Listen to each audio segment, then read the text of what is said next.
വിശുദ്ധ മാർക്കോസ് എഴുതിയ സുവിശേഷം 16-ാം അധ്യായം 14 മുതൽ 20 വരെയുള്ള വചനങ്ങൾ. ശിഷ്യഗണത്തിന് പ്രേഷിത ദൗത്യം.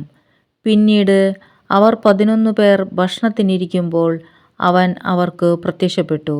ഉയർപ്പിക്കപ്പെട്ടതിന് ശേഷം തന്നെ കണ്ടവരെ വിശ്വസിക്കാത്തത് നിമിത്തം അവരുടെ വിശ്വാസരാഹിത്യത്തെയും ഹൃദയകാഠിന്യത്തെയും അവൻ കുറ്റപ്പെടുത്തി.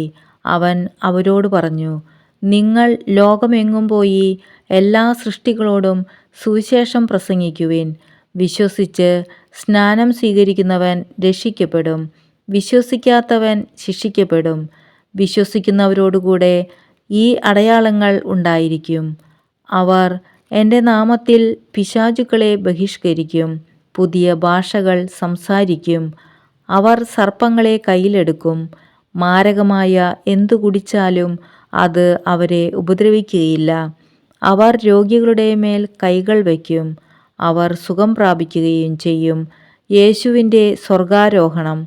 കർത്താവായ യേശു അവരോട് സംസാരിച്ചതിന് ശേഷം സ്വർഗത്തിലേക്ക് സംവഹിക്കപ്പെട്ടു. അവൻ ദൈവത്തിൻ്റെ വലത്തുഭാഗത്ത് ഉപവിഷ്ടനായി. അവർ എല്ലായിടത്തും പോയി പ്രസംഗിച്ചു. കർത്താവ് അവരോടുകൂടെ പ്രവർത്തിക്കുകയും അടയാളങ്ങൾ കൊണ്ട് വചനം സ്ഥിരീകരിക്കുകയും ചെയ്തിരുന്നു.